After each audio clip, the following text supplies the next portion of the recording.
All right. Welcome to another edition of Sabbath Lounge. This is Matt. And Jake here. We are coming to you today with Nailed to the Cross. It's a new episode that we want to bring to you, but we do, before we get into Nailed to the Cross, Jake, how do they find us?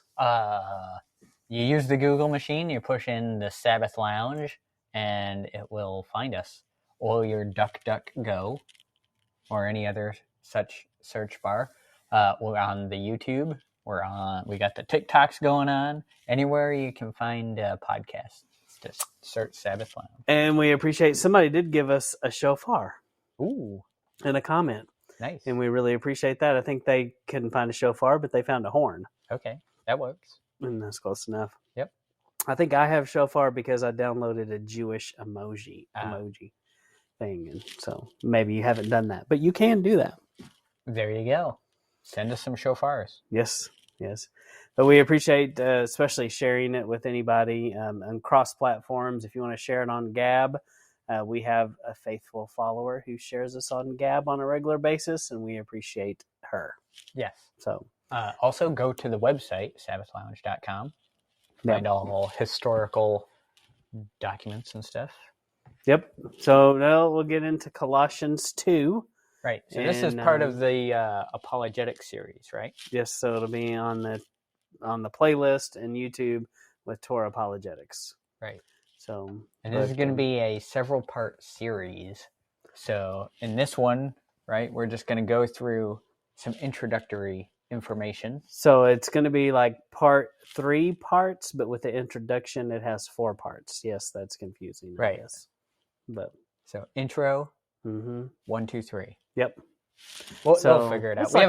We have the smartest audience in radio. We do have the smartest audience. And, it's just like a book. There's an intro, and then there's chapter 1. Right. So we just don't have a table of contents. Or an epilogue. Yes. Or any of that.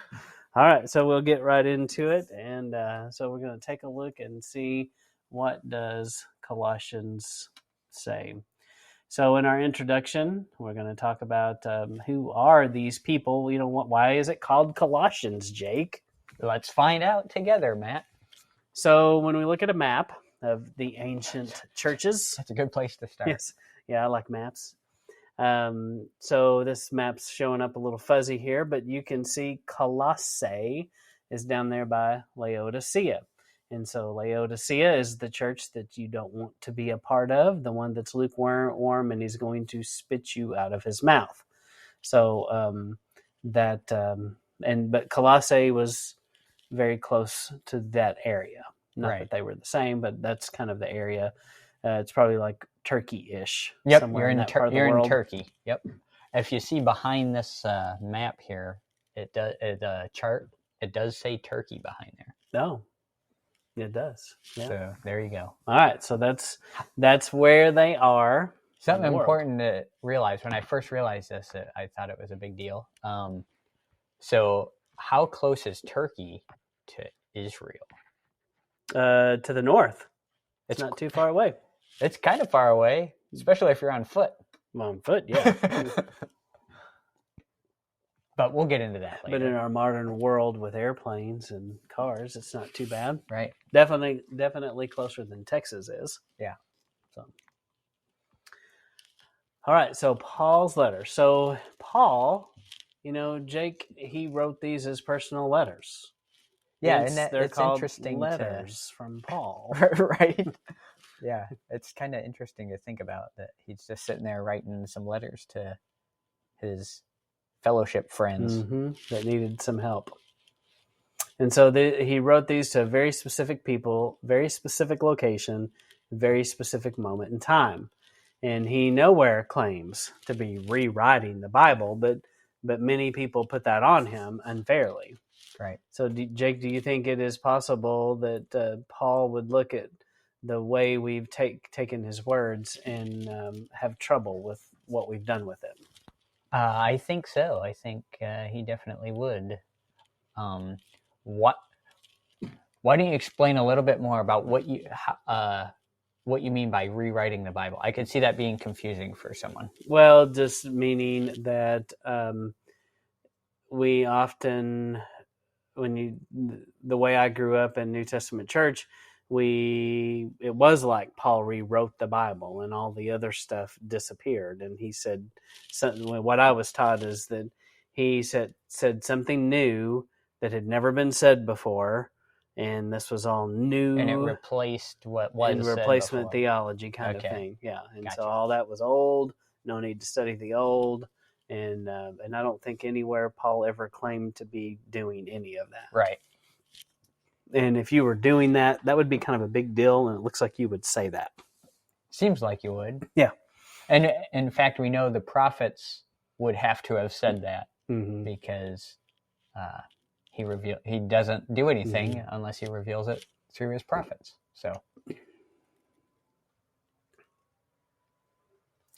So Colossae, as you saw in the little map there, was possibly the smallest of the 3 cities in the valley. So there's a valley there. So this was a letter most likely sent to the assembly there because of the personal connections of Paul to Epaphras, Philemon, and Onesimus. So some people will call this Philemon. Some people say Philemon. I'm a Philemon guy myself. Philemon, yeah. And because Onesimus was returning to Philemon in Colossae with Tychicus, if you look in Colossians 4, 7 through 9, and Philemon 10, you'll see him talking about that. Are there 10? That can't be right. Philemon 1:10, it probably is, right? I think there's only probably so. There's Yeah. only one chapter in Philemon. Yes. It's So definitely not 10. Both Philemon, who was a church leader and host, and Onesimus were members of the church in Colossae. So, and you read about that in Philemon and Colossians. So one of the problems that they had was the adoption of Hellenistic philosophy.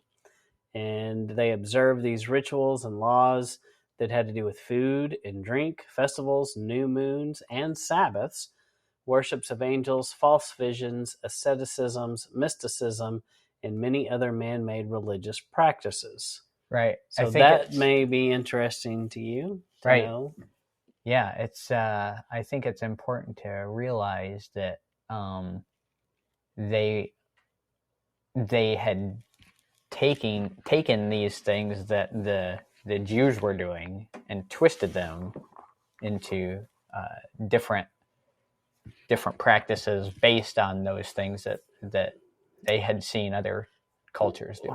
Yeah. Well, and this had been going on for a long time. It's not like they just did this, that some of this was connected to, maybe possibly thousands of years of practices. And they were trying to rob the things that Yahuwah made. And they're like, oh, yeah, good. Okay, let's do that day. And still to this day, there are people in Wiccan who have a Sabbath. And their Sabbath is on the Sabbath, I believe, but they are wicked, very wicked in, what they're practicing. Right. But yeah, and if you look at our discussion with Mr. Wilbur, right? Yeah. Who wrote the book, Remember the Sabbath, yeah. right? If you look at our talk with him, then you'll hear some things about, why certain people, it was important to keep the Sabbath day as what the Sabbath was. A bunch of different cultural, religious groups had their reason for wanting to keep the days the same. They had their own Sabbaths, basically.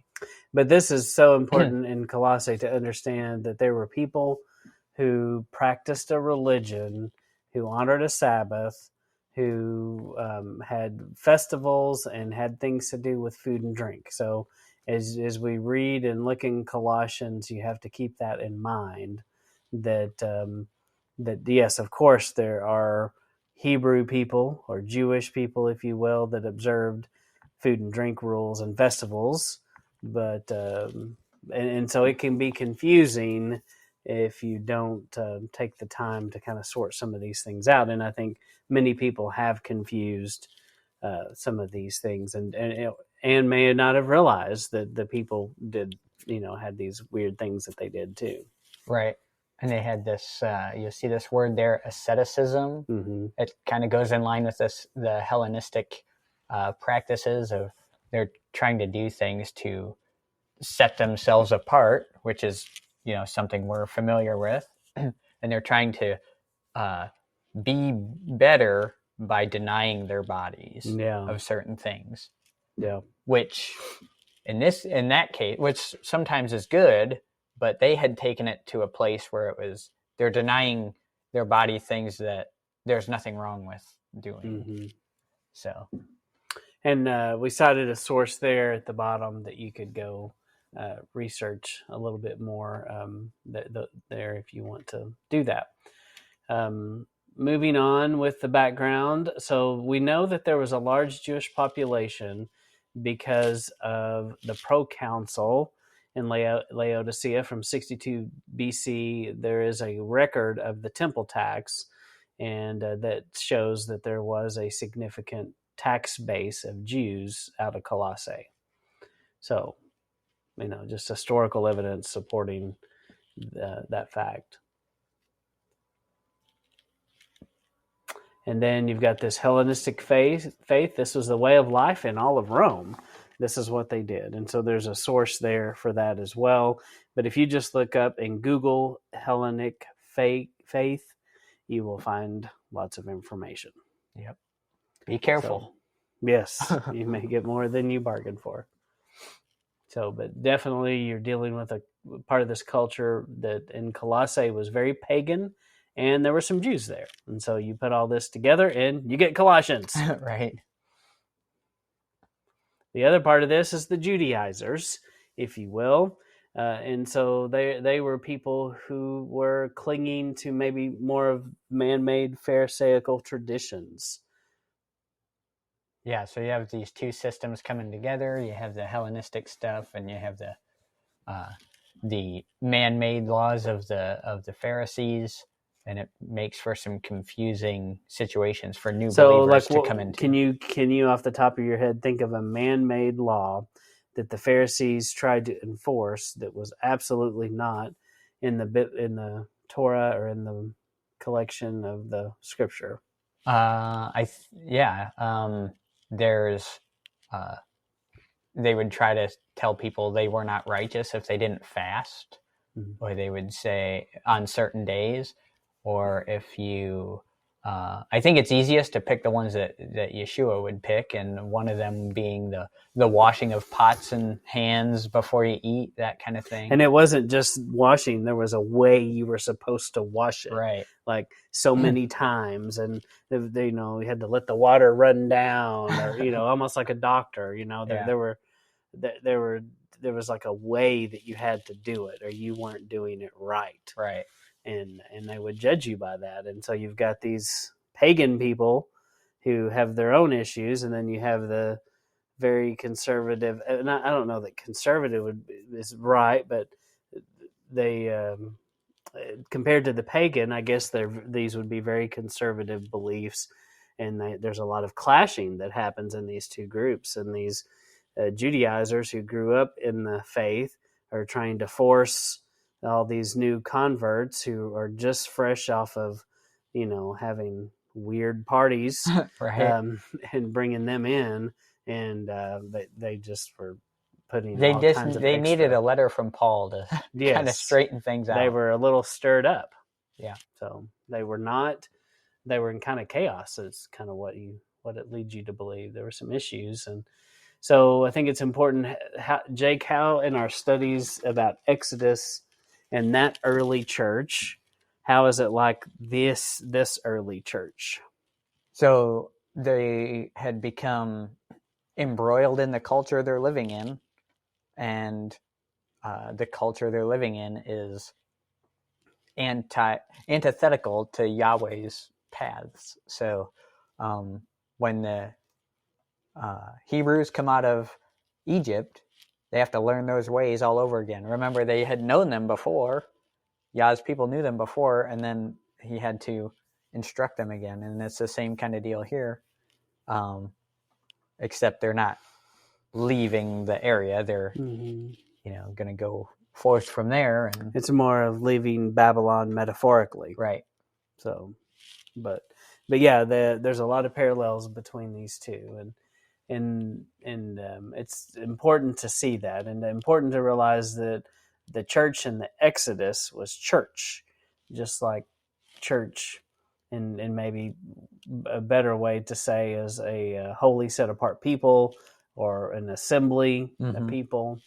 But the concept is the same. Right. Church that we see in Acts and the writings of Paul was not new.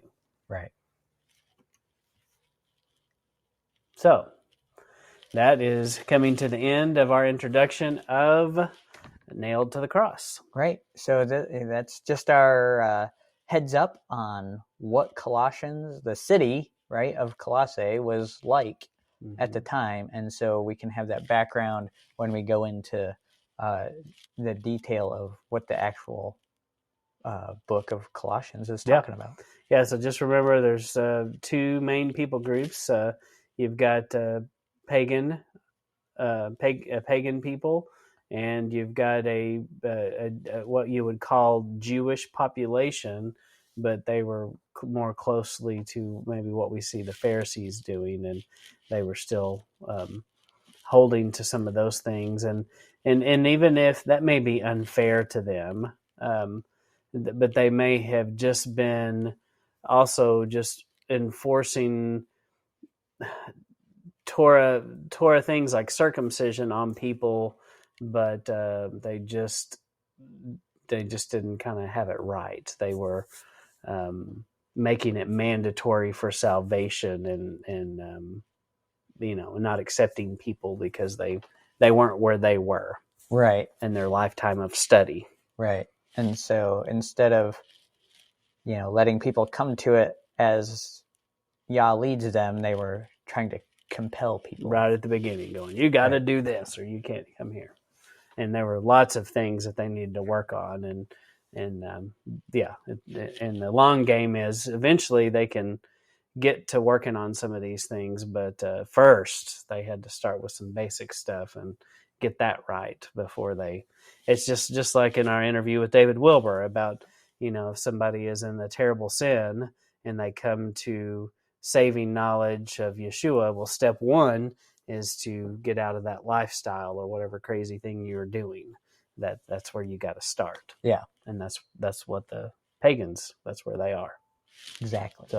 So we just encourage you to keep on listening, and we'll go into more details. So stay tuned for part 2 on Nailed to the Cross, a look at Colossians. Which is actually part 1. Yes, it is actually part 1. This is the introduction. Right. So part 1 is coming up. All right. Well, thank you for listening to Sabbath Lounge. This is Matt. And Jake. Signing off.